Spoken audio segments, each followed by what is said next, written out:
warahmatullahi wabarakatuh. Yang kami hormati ibu-ibu, bapak-bapak yang berkunjung ke Pulijiwa. Puji syukur kita ucapkan kehadirat Allah Subhanahu wa Ta'ala.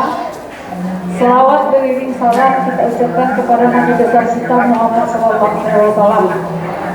Ibu-ibu, bapak-bapak, seperti biasa, sekarang ada pencerahan dari bapak kita, yaitu Bapak Dr. John Ibrahim SPKJ, tentang berjudul hubungan makanan dengan kesehatan jiwa.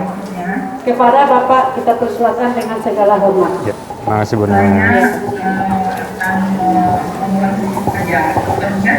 Assalamualaikum warahmatullahi wabarakatuh.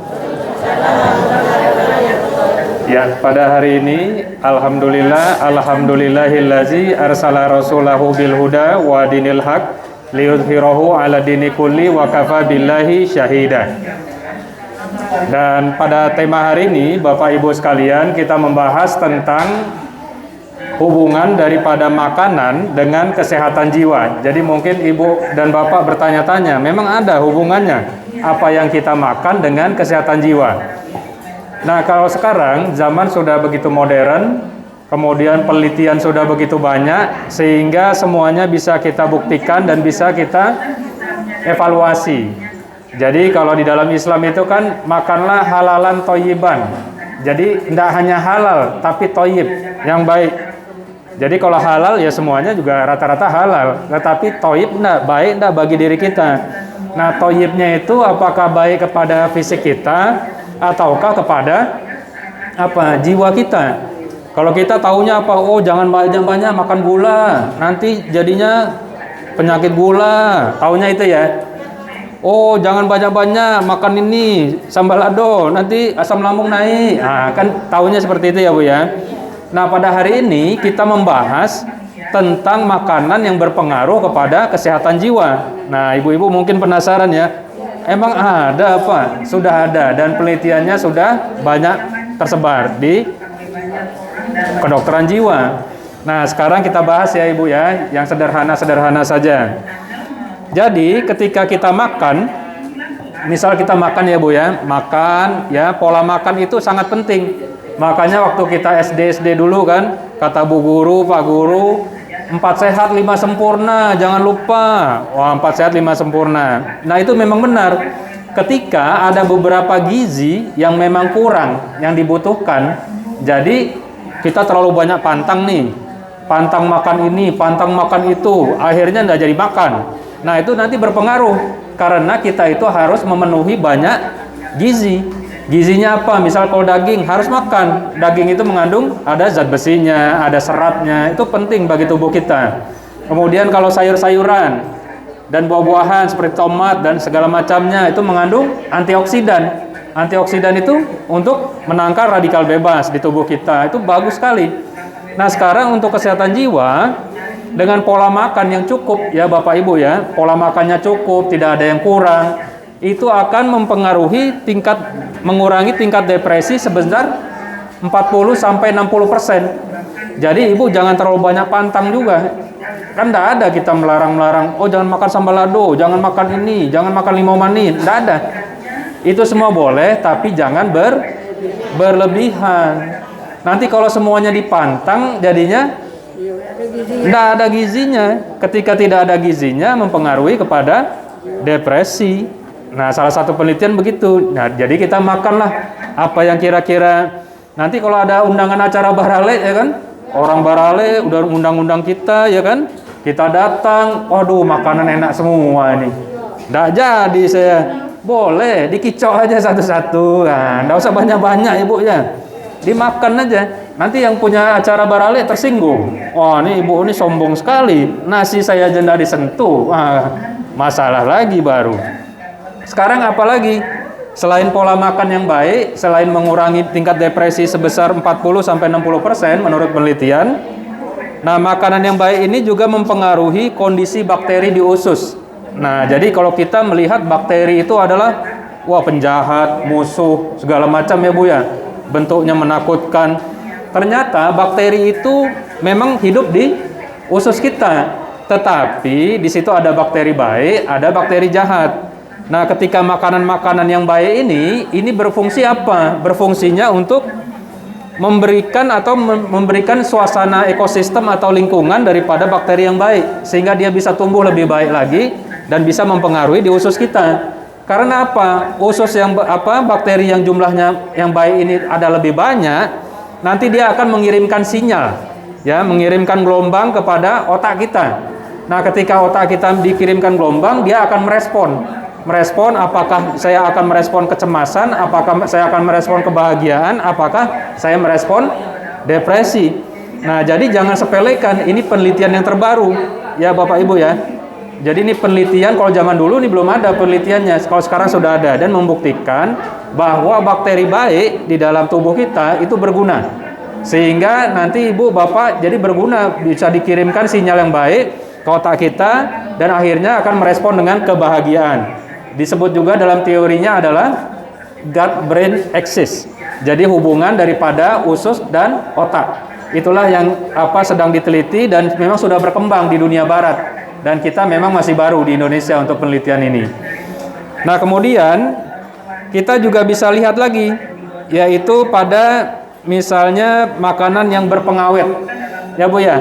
Kayaknya kalau ndak pakai mecin, ndak pakai sasan, ndak pakai Ajinomoto, apalagi mereknya Ibu? Apa Ibu? Royco. Itu kayaknya ndak enak nih. Pengawet dan penyedap rasa ternyata berpengaruh kepada kesehatan jiwa. Kelihatan sepele ya Bapak Ibu ya. Nah, sekarang kenapa begitu? Ketika pengawet ataupun penyedap rasa ini di makanan, itu akan menimbulkan namanya dikeluar di otak kita adalah hormon dopamin. Nah, ketika hormon dopamin ini timbul, kemudian juga hormon untuk glutamatnya juga semakin meningkat, itu akan mempengaruhi kepada mood atau perasaan kita. Jadi kalau minum yang manis-manis atau bagaimana kelihatannya segar hari ini, tetapi nanti pengaruhnya apa? Kitanya mudah depresi, mudah cemas. Itu berpengaruh kepada minuman yang manis dan berpengawet. Kemudian selanjutnya adalah makanan cepat saji. Nah, ini ya, mohon maaf ya yang Ibu yang jualan cepat saji ya. Bukannya ini nih. Bukannya saya tidak mendukung ya. Ini karena kata buku aja ini. Nah, makanan cepat saji itu berpengaruh kepada kesehatan jiwa. Nah, jadi dapat Bu ya. Ada kamera dikit ya. Dapat ya. Ya, terima kasih Ibu. Nah, kalau makanan cepat saji seperti apa? Makanan cepat saji, Ibu? Ya, mie instan, hamburger, gitu ya. Ternyata itu berpengaruh kepada apa? Jadi ya suka makan mie aja, pagi mie, siang mie, malam. Oh, malam saya enggak mie, Pak. Saya makannya Indomie, sama aja itu ya. Kalau telur, Pak. Hah? Oh, nanti satu-satu kita telur ya. Dapat ya, kita bahas. Boleh, nanti sesi tanya jawab. Nah, kemudian kalau makanan cepat saji efeknya apa kepada kesehatan jiwa kita, Bapak Ibu? Satu, dia akan menumbuhkan bakteri jahat di dalam usus kita. Nah, itu akan mengirimkan sinyal kepada otak dan otak akan merespon dan mengirimkan sinyal tentang kecemasan ataupun depresi.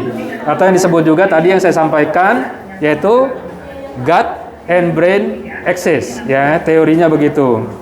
Kemudian juga pada makanan yang goreng-gorengan ya. Ini mohon maaf yang goreng-goreng ya. Atau Ibu yang jualan gorengan boleh teruskan aja. Ini cuma ilmu aja ya.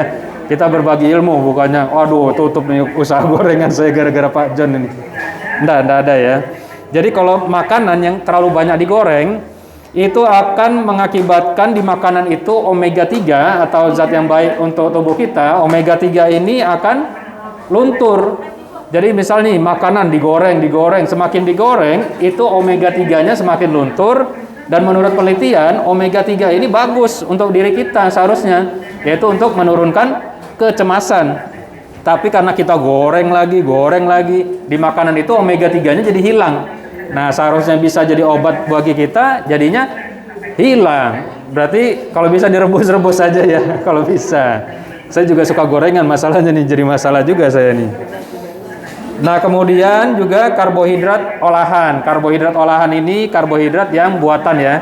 misalnya dari pabrik dan segala macam, itu malah efeknya bukannya menaikkan karbohidrat, malah menurunkan daripada kandungan karbohidrat. Nah, ketika gulanya semakin turun, mengakibatkan apa? Kita semakin cemas. Nah, cemasnya tinggi dan segala macam tuh biasanya gulanya lagi sangat rendah sekali. Nah, jadi dari sini kita bisa melihat bahwa hubungan daripada makanan dan kesehatan jiwa itu sangat berhubungan. Jadi sekarang betul kata Nabi, yaitu makanlah yang halal dan thayyib. Kalau halal aja nggak cukup, tapi thayyibnya juga. Kemudian kata Nabi apalagi Bu? Makanlah ketika lapar, berhentilah sebelum kenyang. Itu ada penelitiannya lagi. Jadi itu sangat menarik ya. Nah, sekarang pokoknya Bapak Ibu sekalian, jangan terlalu banyak pantang ya. Makan. Ya, buah-buahan apa, makan aja ya, tapi jangan berlebihan karena tubuh kita memerlukan semuanya.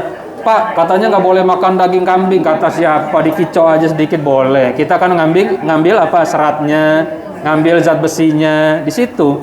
Tapi kalau makannya apa satu paha kambing ya berbahaya juga. Ada lagi yang Pak, ini lagi musim durian. Saya nggak boleh makan durian. Kata siapa Ibu? Orang jatuhnya di depan halaman Ibu gimana? Ya kicau aja satu biji ya Bu ya, bukan satu buah. Satu buah nanti kalau juga. Nah, jadi sekarang Bapak Ibu sekalian, kita ini menikmati kehidupan.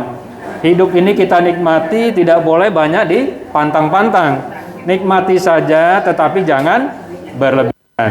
Ya, mudah-mudahan pada pertemuan kali ini yang membahas tentang hubungan makanan dan kesehatan jiwa bisa bermanfaat kepada Ibu sekalian.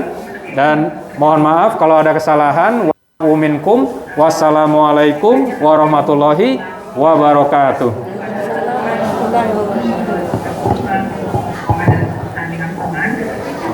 Terima kasih kita ucapkan kepada Dr. John SBKD. Jadi Ibu, Bapak-bapak, kesimpulannya dari yang Bapak sampaikan tadi, kita harus makan makanan yang bergizi. Makan tidak boleh berlebihan, apa yang kita makan tidak boleh berlebihan. Dan apa yang kita makan adalah makanan yang halal. Sekian ya Ibu, Bapak-bapak. Wassalamualaikum warahmatullahi wabarakatuh.